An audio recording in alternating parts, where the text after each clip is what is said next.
అందరి యొక్క కార్యకర్తలు, సీనియర్ నాయకులు, ఓటరు మహాశయులు, మీడియా మిత్రులు అందరు కూడా పేరు పేరున నా యొక్క నమస్కారం తెలియజేస్తాము.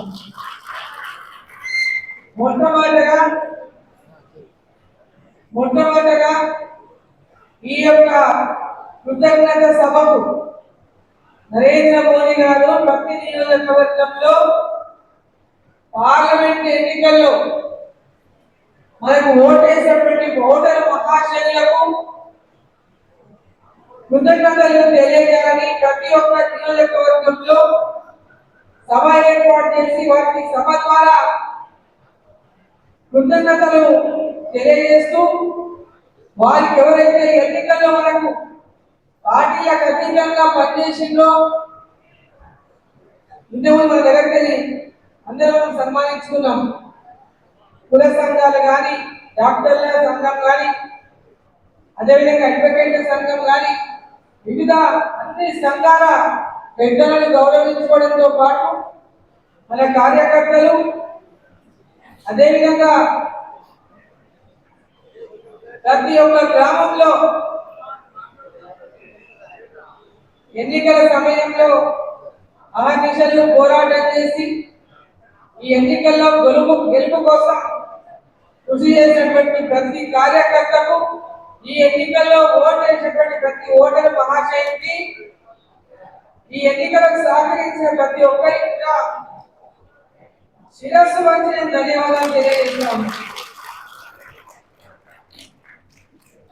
కార్యకర్తల కృషితోనే మోదీ గారు మళ్ళీ ప్రధానమంత్రి కావాలని ప్రజల యొక్క ఆకాంక్షతోనే నరేంద్ర మోదీ గారు మళ్ళీ దేశానికి ప్రధానమంత్రి కావాలి, ఈ దేశంలో భద్రత, ఈ దేశం యొక్క అభివృద్ధి, ఈ దేశం ప్రపంచ దేశాల్లో కల్లా అభివృద్ధి చెందిన దేశంగా నిలబెట్టగలిగే నాయకుడు నరేంద్ర మోదీ గారు మళ్ళీ ప్రధానమంత్రి కావాలని విద్యావంతులు, యువకులు, మహిళలు, రైతులు ప్రతి ఒక్క వర్గం ఎన్నికల్లో మహబూబ్ నగర్ పార్లమెంట్ నుంచి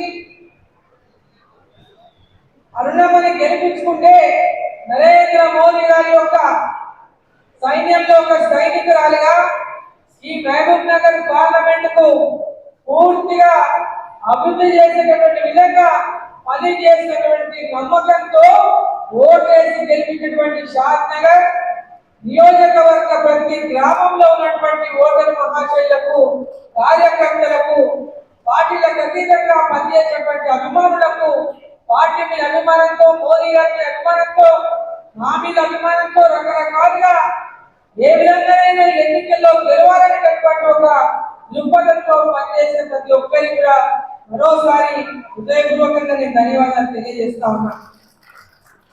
అందరికీ తెలుసు ఎన్నిక ఎంత ప్రతిష్టాత్మకంగా ఈ రాష్ట్ర ముఖ్యమంత్రి తీసుకున్నాడో మహబూబ్ నగర్ ఎన్నిక ప్రత్యేకంగా మహబూబ్ నగర్ నియోజకవర్గం నుంచే పార్లమెంట్ నుంచే ముఖ్యమంత్రిగా ఉండడం, ఈ పార్లమెంట్ లో ప్రతిష్టాత్మకంగా తీసుకొని ఎట్టి పరిస్థితుల్లో కూడా మహబూబ్ నగర్ పార్లమెంట్ ను భారతీయ జనతా పార్టీని గెలిపించకూడదు, నువ్వైనా కాంగ్రెస్ పార్టీని గెలిపించాలని అనేక రకాలుగా అనేక సార్లు మహబూబ్ నగర్ లో పర్యటించిండు, ప్రతి నియోజకవర్గంలో పర్యటించిండు, అనేక మార్లు నియోజకవర్గాల పార్లమెంట్ లో పర్యటించడమే కాకుండా అనేక రకాలుగా ప్రజల మీద నాయకుల ఒత్తిడి తీసుకొచ్చిండు. ఈ యొక్క నియోజకవర్గం మహబూబ్ నగర్ నుంచి నేను ముఖ్యమంత్రిగా ఉన్నా, ఇక్కడ నన్ను ఓడగొడితే ఆయన పోటీ చేసినట్లు ఆయన ఒక సందేశాన్ని ఇచ్చిండు మామూలు పార్లమెంట్ ప్రజలకి. ఇక్కడ నన్ను ఓడగొడితే నాకు గౌరవం తగ్గిపోతుంది, ఈ సీటు నేను ఓడిపోతే మామూలు ప్రజలకు గౌరవం తగ్గిపోతుంది, లేక మామూలులో ముఖ్యమంత్రిగా అయిన ఊర్ల రామకృష్ణరావు గారి తర్వాత మళ్ళీ అవకాశం మామూలులో మనకు వచ్చింది కాబట్టి ఈ సీటును ఎట్టి పరిస్థితుల్లో కాంగ్రెస్ గెలిపించండి, నన్నే గెలిపించండి అని బిడ్డగా అనేక రకాలుగా భయభ్రాంతులకు గురి చేస్తూ ప్రచారాలు చేసిండు ముఖ్యమంత్రి కాబట్టి మానసికంగా కుంగిపోవాలి అరుణమ్మని నోటికి వచ్చినట్లుగా మాట్లాడాను. వాళ్ళ క్యాండిడేట్ కానీ ముఖ్యమంత్రి గారు కానీ వాళ్ళ నాయకులు కానీ.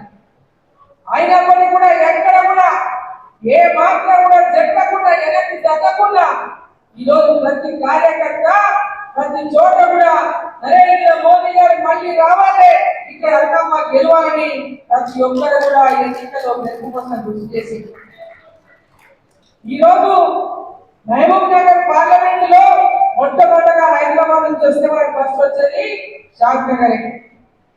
షాద్ నగర్ నియోజకవర్గంలో మరి ప్రతి కార్యకర్త కూడా ఇక్కడ ముఖ్యంగా పట్టణాల్లో షాద్ నగర్ పట్టణమే కానీ పొద్దులు పట్టణమే కానీ అర్బన్ ఏరియాల మొత్తం విద్యావంతులు యువకులు ప్రతి ఒక్కరు మహిళలు ప్రతి ఒక్కరు కూడా ఖచ్చితంగా మోదీ గారు రావాలి, అరుణమ్మ గెలవాలని నేను నాతో పరిచయం లేకుండా నేను వారితో మాట్లాడకుండా ఫోన్లలో చాలా మందితో మాట్లాడినప్పటికీ ముఖం డైరెక్ట్గా నేను పోయి కలవకపోయినప్పటికీ వాళ్ళందరూ కూడా అమ్మ తప్పకుండా సహకారం అందిస్తాం, తప్పకుండా నిన్ను గెలిపిస్తాం, నువ్వు గెలుస్తావు అనేటువంటి ఒక విశ్వాసాన్ని ప్రతి ఒక్కరు ఇచ్చిన నేపథ్యంలోనే ఆ విశ్వాసంతోనే చాలా మంది అందరూ ముఖ్యమంత్రి చాలా గట్టిగా ప్రయత్నం చేస్తున్నాడు, చాలా కష్టంగా ఉంది గెలుపు, ఇక్కడ చాలా ఫైట్ చేస్తా ఉన్నారు, రోజు రోజుకు ముఖ్యమంత్రి రోజు రోజుకు చాలా టైట్ చేస్తా ఉన్నారు, అందరినీ భయపడిస్తా ఉన్నారు, ఫోన్లు చేసి పిలిపించుకొని మాట్లాడుతున్నారు,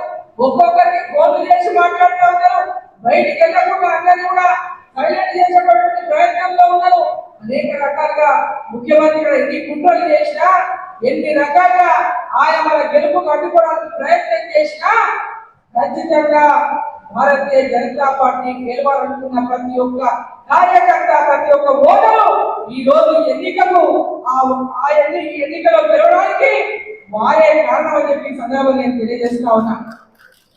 ప్రతి ఒక్కరు ఏ ఒక్కరి నోట నాతో కలిసినటువంటి వాళ్ళు ఈ ఎన్నికల్లో నీ గెలుపు గ్యారంటీ, ఖచ్చితంగా నువ్వు గెలిచి తీర్చున్నావమ్మా, నువ్వు గెలుస్తావనేటువంటి మాట చెప్పినట్టే తప్ప నా ఎన్నికలు ఎవరైనా మాట్లాడినా నాకు తెలియదు, కానీ ప్రతి ఒక్కరి నాకున్నారా ఖచ్చితంగా నువ్వు గెలుస్తున్నావని చెప్పిన వాళ్ళు ఇచ్చిన ధైర్యంతోనే ఖచ్చితంగా గెలుపు సాధిస్తున్నటువంటి విశ్వాసంతో పగలు రాత్రి శ్రమించి కార్యకర్తలను ప్రజలను నాయకులను ప్రతి ఒక్కరిని కూడా ఈ ఎన్నికల్లో ఎవరిని నిద్రపోలేకుండా వారందరినీ కూడా ఈ ఎన్నికల్లో కష్టపడి పనిచేసినటువంటి విధంగా వాళ్ళకందరినీ కూడా ప్రోత్సహించి వాళ్ళందరూ కూడా ఎక్కడ ఎప్పుడు ఎలాంటివైనా నేను మీకు అండగా ఉన్నా, మీరందరూ ధైర్యంగా ముందుకు పడినటువంటి ధైర్యాన్ని ఇచ్చి ఈ రోజు యొక్క గెలుపు మనం గెలుచుకున్నామంటే మరి నరేంద్ర మోదీ గారు మళ్ళీ రావాలన్నటువంటి ప్రజల యొక్క ఆకాంక్షని మన యొక్క గెలుపు కారణమని సందర్భంగా నేను తెలియజేస్తా ఉన్నాను.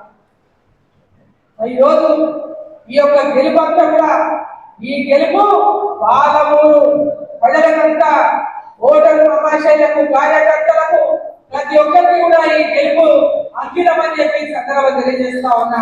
ఈ గెలుపు వాళ్ళని, ఈ గెలుపు గెలిపించే వాళ్ళని, ఈ గెలుపు కృషి చేసి మోదీ గారి యొక్క గవర్నమెంట్ లో మళ్ళీ మోదీ ప్రభుత్వం వస్తుంది, అరుణమ్మ ఢిల్లీలో ప్రాతినిధ్యం ఉండాలి, మన పాలమూరు ప్రాతినిధ్యం గొంతు భారతీయ జనతా పార్టీ తరఫున వినిపించాలని సహకరించినటువంటి ప్రతి ఒక్కరికి కూడా మీడియా మిత్రులకు కూడా నేను సందర్భంగా ధన్యవాదాలు నేను తెలియజేస్తా ఉన్నాను. ఈరోజు అందరూ కూడా పెద్ద ఎత్తున అరుణమ్మ గెలిస్తే పాలమూరులో పెద్ద ఎత్తున అభివృద్ధి జరుగుతుందని, అరుణమ్మ గెలిస్తే పేదవాళ్లకు అనేక రకాలుగా ఆదుకుంటుందని, అరుణమ్మ గెలిస్తే ఈ జిల్లా ఈ పార్లమెంట్ అభివృద్ధి అవుతుందని ఎన్నో ఆశలు పెట్టుకున్నారు. నేను కూడా అదే లక్ష్యంతో మీ యొక్క నమ్మకాన్ని ఎక్కడ వమ్ము చేయకుండా నా శాయశక్తిగా కృషి చేస్తానని చెప్పి సందర్భంగా నేను తెలియజేస్తా ఉన్నాను. నిన్న రివ్యూ మీటింగ్ అయింది మహబూబ్ నగర్ లో. ముఖ్యమంత్రి గారు నిన్న రివ్యూ చేసిండు మహబూబాబాద్ జిల్లా ప్రాజెక్టుల మీద, ఎడ్యుకేషన్ మీద, హెల్త్ మీద రివ్యూ చేసిండు. జిల్లాలో ఏ విధంగా అభివృద్ధి ప్రాజెక్టుల పరంగా ఎంచిపోయింది, ఏ విధంగా మనం ముందుకు తీసుకుపోవాలి పాలమూరు జిల్లా అనేటటువంటి ఒక ఆ రివ్యూలో మా గొంతు కూడా పాలమూరు రంగారెడ్డి ప్రాజెక్ట్ ఏదైతే ఉందో ఆ ప్రాజెక్టును ఏదైతే మహబూబ్ నగర్ 7 నియోజకవర్గాలకు పరిగికి దేవరకొండకు నీళ్ళు అన్న ఉద్దేశంతో ఆ రోజు ఏదైతే డిపిఆర్ తయారు చేసి ఆ రోజు అమలు చేసిందో ఆ డిపిఆర్ పూర్తిగా మారిపేసి ఇక్కడ జురాల నుంచి కాకుండా నాగాపూర్ శ్రీశైలం ఘాట్వాడ తీసుకోవడం వల్ల ఈ ప్రాంతానికి తీవ్రంగా నష్టం జరిగింది. జూరాల నుంచి నీళ్లు తీసుకొని ఇంకొక పాలమూరు లిఫ్ట్ అని దానికి పేరు పెట్టండి. దాని ద్వారా ఈ 7 నియోజకవర్గాలకు నీళ్లు అందిస్తే తప్ప ఈ యొక్క 7 నియోజకవర్గాలకు నీళ్లు రావు అనేటటువంటి విషయాన్ని స్పష్టంగా సమావేశంలో తెలపడం జరిగింది. దానికి అధికారులందరూ కూడా గతంలో ఇప్పుడు అక్కడ నాగాపూర్ అంటే కాంట్రవర్సీ శ్రీశైలం బ్యాక్ వాటర్ ఇప్పటికీ అనేక వివాదాలు నీటి వివాదాలతో ప్రాజెక్ట్ ఆలస్యమైంది. మనకు జూరాల నుంచి నీళ్లు తీసుకోవడానికి పూర్తిగా మన ప్రాంతంలో ఉన్నటువంటి ప్రాజెక్టు మనము నీళ్లు తీసుకోవడానికి పూర్తిగా అవకాశం ఉన్నటువంటి ప్రాజెక్టు అక్కడ మనం పూర్తి స్థాయిలో నీళ్లు కూడా నిలుపుకోలేకపోతున్నటువంటి పరిస్థితి మన కలెక్టర్ చెప్పినటువంటి 17.84 ఏదైతే మన డెలిగేషన్ ఉందో దాన్ని కూడా మనం పూర్తిగా ఉపయోగించుకునేటువంటి పరిస్థితులు లేవు మాట్లాడతారు. సో ఇవన్నీ కూడా దృష్టిలో పెట్టుకొని దూరాల నుంచే నీళ్లు తీసుకొని పాలమూరు ప్రాజెక్టు పేరు మీద ఈ ప్రాంతాన్ని కూడా సస్యశ్యామలం చేయాలి. మనకు వచ్చినటువంటి ఈ అవకాశం ముఖ్యమంత్రిగా మీరు ఈ జిల్లా నుంచే ఉన్నారు కాబట్టి ఈ జిల్లాను పూర్తిగా సస్యశ్యామలం చేయడానికి పాలమూరు రంగారెడ్డి ద్వారా ఏ వరకైతే సమీక్ష చేసి రివ్యూ చేసి ఆ ప్రాజెక్టును ఈ ప్రాంతాన్ని కూడా సస్యశ్యామలం చేయాలని నిన్న ఆ వాదన కూడా ఇంటించమని చెప్పి సందర్భంగా తెలియజేస్తా ఉన్నాను. లక్ష్మీదేవి పల్లిలో చర్చ వచ్చింది. పాలమూరు రంగారెడ్డి పాత డిజైన్లో లక్ష్మీదేవి పల్లి ఉన్నది. మరి ఈరోజు దానిపైన కూడా మరి మళ్ళీ ఒకసారి రివ్యూ చేయాలి. ఎందుకోసం దాన్ని ఆపేసేటువంటి విషయాన్ని కూడా నిన్న చర్చించడం జరిగిందని చెప్పి సందర్భాన్ని తెలియజేస్తా ఉన్నాను. అదేవిధంగా నేషనల్ ఇన్స్టిట్యూట్ ఆఫ్ టెక్నాలజీ ఒకటి మహబూబ్నగర్కి రావాలి. అదేవిధంగా స్కిల్ డెవలప్మెంట్ సెంటర్ ఒకటి మహబూబ్నగర్కి రావాలి. అదేవిధంగా కృష్ణా వికారాబాద్ రైల్ లైన్ పూర్తి చేయాలి.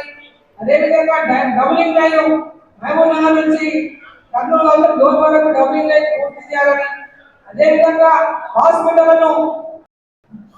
అంతా కూడా అప్గ్రేడ్ చేయాలని, అనేక రకాలుగా విద్యాపరంగా వైద్యపరంగా ఈ జిల్లాలో ఉన్నటువంటి అనేక సమస్యలకు పరిష్కారం చూపాలని వీటన్నిటిపైన కూడా మరి నా యొక్క వంతు ఏదైతే ఎన్నికల సమయంలో నేను చెప్పినో వీటన్నిటిపైన కూడా దృష్టి సారించి వీటన్నిటిపైన కూడా పేదవాళ్ళకు ఇళ్ల విషయంలోనే కానీ అదేవిధంగా స్కిల్ డెవలప్మెంట్ ట్రైనింగ్ సెంటర్ ద్వారా ఉపాధి ఉద్యోగ అవకాశాల కోసం రావాల్సినటువంటి స్కిల్ ట్రైనింగ్ కానీ ఇవన్నీ కూడా ఏర్పడినటువంటి విధంగా ఈ పార్లమెంట్ సభ్యులుగా నా శాయశక్తిగా కృషి చేస్తామని చెప్పి ఎంతగా నేను తెలియజేసుకుంటాను. అదేవిధంగా మీ నుంచి నేను కోరుతా ఉన్నాను, భారతీయ జనతా పార్టీ మనం బలోపేతం చేసుకోవాలి. మొట్టమొదటిసారిగా పాలమూరులో భారతీయ జనతా పార్టీ పార్లమెంట్ అభ్యర్థిగా విజయం సాధించింది. మొట్టమొదటిసారిగా ఇండివిజువల్ గా గతంలో టీడీపీ పొత్తులో గెలిచింది. ఈసారి స్వయంగా భారతీయ జనతా పార్టీ స్వయంగా ఏ పొత్తు లేకుండా మొట్టమొదటిసారిగా చరిత్రలోనే మొట్టమొదటిసారిగా పాల్గొన్నారు. ప్రతి ఒక్క గ్రామంలో కూడా ఈరోజు ఓటేసి మనకి ప్రతి గ్రామానికి ఈరోజు భారతీయ జనతా పార్టీ వ్యాపించింది. ప్రతి గ్రామంలో కూడా ఈరోజు భారతీయ జనతా పార్టీ ఓటు వేసే ప్రజలు ఉన్నారు. కాబట్టి కార్యకర్తలు, నాయకులు ప్రతి ఒక్కరు కూడా ప్రతి గ్రామంలో భారతీయ జనతా పార్టీ యొక్క బలోపేతానికి కృషి చేయాలని చెప్పే సందర్భంగా నేను కోరుతా ఉన్నాను. స్థానిక సంస్థల ఎన్నికల్లో ప్రతి కార్యకర్త పోటీ పడి నేను పోటీ చేస్తాను ఖచ్చితంగా స్థానిక సంస్థల్లో భారతీయ జనతా పార్టీ విజయం సాధించాలా. అవి సర్పంచ్లే కావచ్చు, ఎంపీటీసీలే కావచ్చు, డిప్యూటీసీలే కావచ్చు, మున్సిపాలిటీ కౌన్సిలర్లే కావచ్చు, చైర్మన్లే కావచ్చు, అన్నింటిలో కూడా మనం విజయం సాధించే దిశగా మనం పనిచేయాలని చెప్పి సందర్భంగా నేను కోరుతా ఉన్నాను. ఎప్పుడు మనం బలపడతాము? స్థానిక సంస్థల్లో మన విజయం సాధించినాడే మనం బలోపేతమవుతాం. స్థానిక సంస్థల్లో కార్యకర్తలు విజయం సాధించి గ్రామాల్లో ప్రజలకు సేవ చేసినప్పుడే పార్టీ బలోపేతమవుతుంది. కేంద్ర ప్రభుత్వం ఇచ్చే ప్రతి పథకం ప్రజల్లోకి తీసుకెళ్లి ప్రజలకు అందజేసే విధంగా మన కార్యకర్తలు నాయకులు కార్యక్రమాలు తీసుకొని ముందుకు పోవాల్సినటువంటి అవసరం ఉంది. ఏ కార్యక్రమం వచ్చినా ఏ పథకం వచ్చినా కేంద్ర ప్రభుత్వం ద్వారా వచ్చే ప్రతి పథకానికి గతంలో ఉన్నటువంటి ప్రభుత్వం వాళ్ళదే అని చెప్పి ప్రచారం చేసుకున్నాం. ఇప్పుడు వచ్చిన ప్రభుత్వం వాళ్ళదే అని చెప్పుకుంటారు. కాబట్టి భారతీయ జనతా పార్టీ ఇచ్చే ప్రతి కార్యక్రమాన్ని ప్రజల్లోకి తీసుకెళ్ళినప్పుడే మనం విజయం సాధిస్తాం గ్రామాలని ఈ సందర్భంగా నేను తెలియజేస్తా ఉన్నాను. గ్రామాల అభివృద్ధి చేస్తుంది కేంద్ర ప్రభుత్వం నిధులతోనే, పట్టణాల అభివృద్ధి చేస్తుంది కేంద్ర ప్రభుత్వం నిధులతోనే, రోడ్లు కేంద్ర ప్రభుత్వానివే, ఈరోజు రైలు కేంద్ర ప్రభుత్వం నిధులే. ఏ పథకం చూసినా ఎక్కడ ఎలాంటి అభివృద్ధి అయినా ఇవాళ ముద్రా లోన్లు కానివ్వండి, ఆయుష్మాన్ భారత్ కానివ్వండి, పేదవాళ్లకు ఫ్రీ బియ్యం కానివ్వండి, రైతుల కిసాన్ సమ్మాన్ నిధి కానివ్వండి, పిల్లలకు స్కాలర్షిప్లే కానివ్వండి, అనేక ఉపాధి కానివ్వండి, అనేక రకాల కేంద్ర ప్రభుత్వ పథకాలను మన ప్రజల్లోకి తీసుకెళ్ళినటువంటి లక్ష్యాన్ని మన కార్యకర్తలు ఫిక్స్ చేసుకొని ముందు పోవాల్సినటువంటి అవసరం ఉందని చెప్పి సందర్భంగా నేను తెలియజేస్తా ఉన్నా. దాంట్లో పోటీ పడండి. నేను ముందా కాదు, పోటీ పడాల్సింది గ్రామాల్లో పార్టీని పటిష్టం చేసే విధంగా ప్రతి కార్యకర్త పోటీ పడి పార్టీని బలోపేతం చేయాలని చెప్పి కోరుతా ఉన్నా. ఈరోజు అప్పుడే గ్రామీణ స్థాయిలో ఉన్న ప్రతి కార్యకర్త ఒక సర్పంచ్ అయితే, ఒక ఎంపీటీసీ అయితే, ఒక డిప్యూటీసీ అయితే వాళ్ళ లక్ష్యాన్ని ప్రజలకు సేవ అందించి నేను భారతీయ జనతా పార్టీ సర్పంచ్, నేను భారతీయ జనతా పార్టీ డిప్యూటీసీని, నేను భారతీయ జనతా పార్టీ ఎంపీపీని, నేను ఎంపీటీసీని, నేను కౌన్సిలర్ని, నేను చైర్మన్ని అనేటటువంటి విధంగా గర్వంగా చెప్తున్నటువంటి రోజులు రావాలని చెప్పి సందర్భంగా కోరుతాను. ఈ గెలుపు విజయానికి నాంది కావాలా స్థానిక సంస్థలో మీకు అందరికీ కూడా నా యొక్క పూర్తి స్థాయి సహకారాలు కార్యకర్తలకు రేపు స్థానిక సంస్థల ఎన్నికల్లో ఖచ్చితంగా నా స్థాయి సహకారాలు పూర్తిగా అందిస్తామని చెప్పి మీకు అందరికీ కూడా నేను తెలియజేస్తా ఉన్నాను. కాబట్టి ప్రతి కార్యకర్త ఈ విజయాన్ని స్ఫూర్తిగా తీసుకొని పార్టీని ఇంకా బలోపేతం చేసుకోవడానికి ఓ లక్ష్యంతో ముందుకు రావాలని చెప్పి మిమ్మల్ని అందరినీ కోరుకుంటూ మరోసారి మీ అందరికీ హృదయపూర్వకమైనటువంటి కృతజ్ఞతలు తెలియజేసుకుంటా ఉన్నాము. ఇచ్చినటువంటి యొక్క విజయానికి ఈ విజయం మనకు లభించిందంటే ఆశామాషి విజయం కాదు, ఒక ముఖ్యమంత్రి మీద పోటీ చేసి మనం గెలిచినాం. కాబట్టి అందరూ కూడా ఈ విజయాన్ని పూర్తిగా సొంతం చేసుకొని మరొక విజయం కోసం ముందుకు వెళ్ళాలని చెప్పి మనందరూ కూడా కోరుకుంటూ ప్రతి ఒక్కరు కూడా పేరు పేరున నా యొక్క నమస్కారాలు ధన్యవాదాలు తెలియజేసుకుంటూ భారత్ మాతాకి నరేంద్ర మోదీ గారి నాయకత్వం, నరేంద్ర మోదీ గారి నాయకత్వం. జై శ్రీరామ్, జై